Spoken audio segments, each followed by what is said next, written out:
Master minds commerce చదవాలనుకునే 10th inter విద్యార్థుల తొలి ఎంపిక. ఆంధ్రప్రదేశ్ రాజధాని అమరావతిలో అంతర్జాతీయ విమానాశ్రయానికి ఒక అడుగు ముందుకు పడింది. అమరావతి ఇంటర్నేషనల్ ఎయిర్పోర్ట్ ఎక్కడ ఏర్పాటు చేయాలనే అంశంపైన కొంత క్లారిటీ వచ్చినట్టుగా కనిపిస్తుంది. ప్రధానంగా టెక్నికల్ ఎకనామిక్ ఫీజిబిలిటీ సర్వేలు జరుగుతున్నాయి. కాంట్రాక్ట్ సంస్థలకు సంబంధించి దీనికి వర్క్ కూడా అలాట్మెంట్ జరిగింది.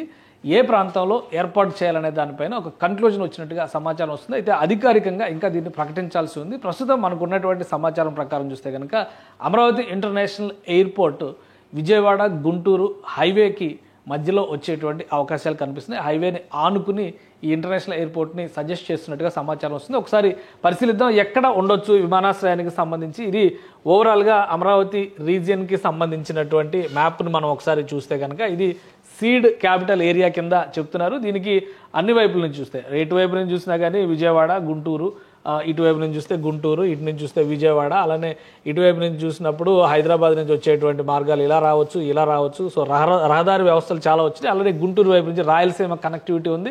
ఇక ఇటు నేరుగా విశాఖపట్నానికి వెళ్ళేటువంటి మార్గం ఉంటుంది.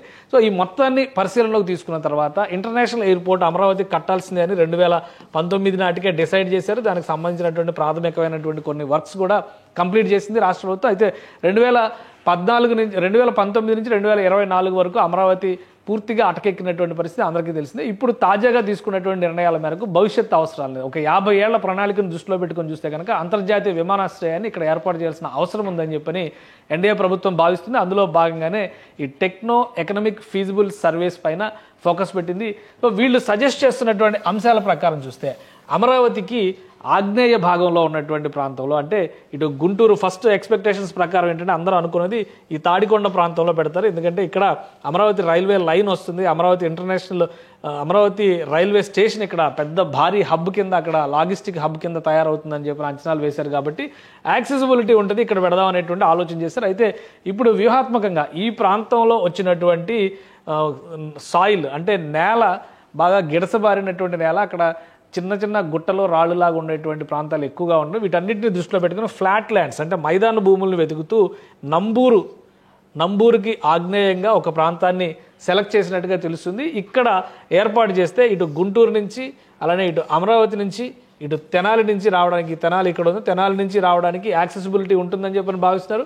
విజయవాడ ఎయిర్పోర్ట్ని డొమెస్టిక్ ఎయిర్పోర్ట్గా భవిష్యత్ అవసరాలకు తగ్గట్టుగా ఉపయోగించడానికి ఛాన్సెస్ ఉంటాయని భావిస్తున్నారు. అలానే ఈ టెక్నో ఎకనామిక్ ఫీజిబుల్ సర్వేస్లో ఎలాంటి ప్రతిపాదనలు చేశారో ఒకసారి దాన్ని కూడా మనం విశ్లేషిద్దాం. ఇది Amaravati proposed site for development of Amaravati airport.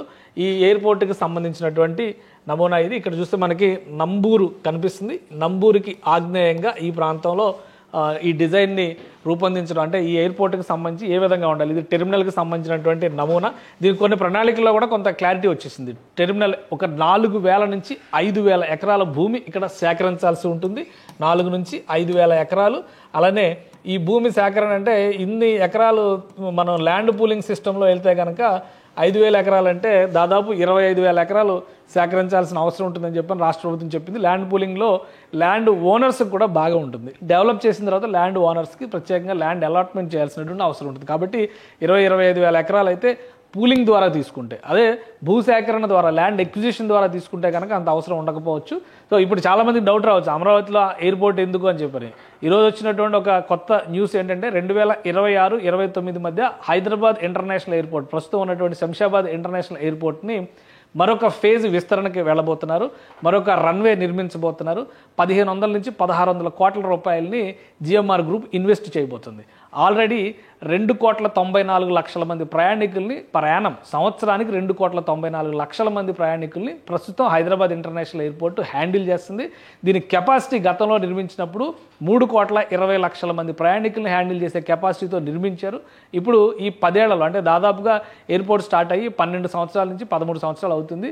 ఈ 13 ఏళ్లలో వచ్చిన ప్రోగ్రెస్ను దృష్టిలో పెట్టుకొని రాబోయేటువంటి భవిష్యత్ అవసరాల కోసం దీని కెపాసిటీని మరింత ఎన్హాన్స్ చేయాలని డిసైడ్ చేశారు. కాబట్టి భవిష్యత్ అవసరాలు ఎలా మారుతాయి అనేది ఎవరు చెప్పలేరు. అందుకనే అమరావతి ఇంటర్నేషనల్ ఎయిర్పోర్ట్ పైన రాష్ట్ర ప్రభుత్వం ఫోకస్ పెట్టింది.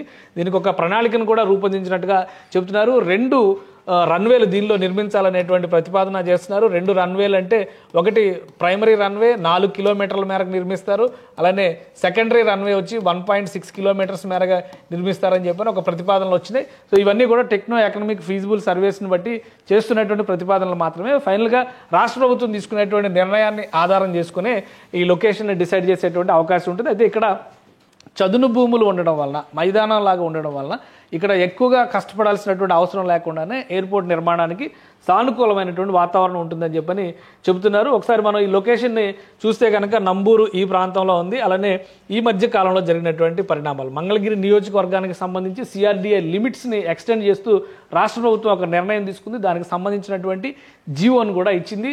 ఆ జీవోను ఒకసారి మనం పరిశీలించేటువంటి ప్రయత్నం చేద్దాం. ఇది ఆంధ్రప్రదేశ్ ప్రభుత్వం ఇచ్చినటువంటి GO, municipal administration and urban development సిఆర్డీఏకి సంబంధించినటువంటి ఈ జీవో. ఇందులో ఏంటంటే capital region development authority redefining the boundary description of the capital area limits by replacing the words Y junction at Mangalagiri with the south east border of Nowluru village.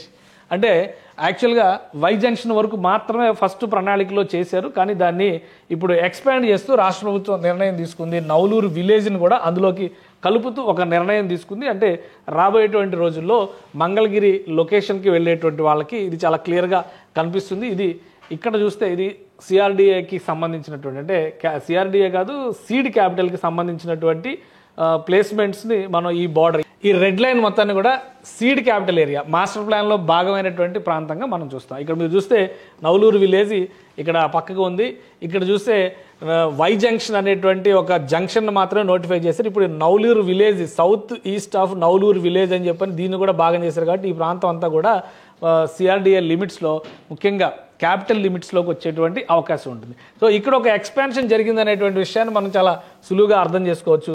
ఈ ఎక్స్పాన్షన్కి కొనసాగింపుగా ఇక్కడ ప్రాంతాన్ని చూస్తే కనుక ఈ నౌలూరు కావచ్చు, ఇటు అమరావతికి సంబంధించినటువంటి క్యాపిటల్ ఏరియా కావచ్చు, చినకాకాని, కాజా, ఈ ఏరియాలన్నింటినీ మనం కొంచెం దాటుకుని ముందుకు వస్తే కనుక నంబూరు విలేజ్ కనిపిస్తుంది. ఈ నంబూరుకి కొద్దిగా దూరంలో, అంటే నంబూరుకి కొద్దిగా దూరంలో ఈ ప్రాంతాన్ని గొల్లమోద అనేటువంటి ప్రాంతాన్ని ప్రస్తుతానికి ప్రాథమికంగా వీళ్ళు ఒక డిజైన్, అంటే ఇక్కడి నుంచి డెవలప్ చేస్తే కనుక అమరావతికి ఎయిర్పోర్ట్కి అనుకూలమైనటువంటి భూములు ఉన్నాయనేటువంటి ఒక క్లారిటీ ఇచ్చారు. దీని యాక్సెసిబిలిటీ కూడా గుంటూరుకి, అటు విజయవాడకి, వీటన్నిటికి కూడా ఈక్వల్గా ఉంటుంది. అలానే ఈ ప్రాంతాన్ని విజయవాడ గన్నవరం ఎయిర్పోర్ట్, విజయవాడ అంటే విజయవాడలో ఉంటుంది, గన్నవరం ఎయిర్పోర్ట్ విజయవాడకి దాదాపు 25 కిలోమీటర్ల దూరంలో ఉంటుంది. కాబట్టి గన్నవరం నుంచి నంబూరుకి మనం డిస్టెన్స్ చూస్తే కనుక నంబూరు విలేజ్కి చూస్తేనే దాదాపు 43 కిలోమీటర్ల డిస్టెన్స్ వస్తుంది.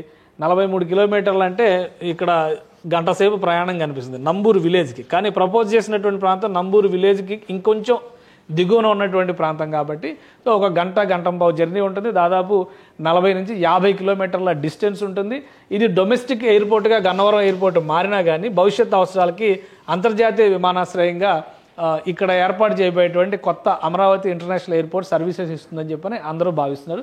సో జాగ్రఫీ పరంగా ఒక ప్రతిపాదనని రాష్ట్ర ప్రభుత్వం ముందర ఈ కన్సల్టెన్సీ సంస్థ ఉంచబోతోంది. రాష్ట్ర ప్రభుత్వం కనుక దీనికి ఆమోద ముద్ర వేస్తే ఏపీసీఆర్డీఏ ద్వారా భూసేకరణ ప్రక్రియకి నాంది పలికేటువంటి అవకాశం ఉంది. భూసేకరణ అంటే 4,000 నుంచి 5,000 ఎకరాల ఎయిర్పోర్ట్కి కావాల్సినటువంటి అవసరం ఉంది. కాబట్టి మొదటి దశ ఇప్పుడు ఈ మనం భోగాపురం ఇంటర్నేషనల్ ఎయిర్పోర్ట్ గురించి మాట్లాడతాం. 1999లో మొదటిసారిగా ఈ ప్రపోజల్ వచ్చింది.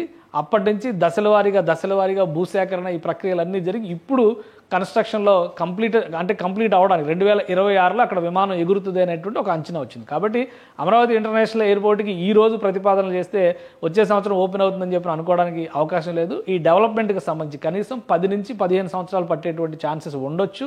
అప్పటి వరకు కూడా ఇంటర్నేషనల్ ఎయిర్పోర్ట్ కింద విజయవాడ సమీపంలో ఉన్నటువంటి గన్నవరం ఎయిర్పోర్టే సర్వీసెస్ అందిస్తుంది.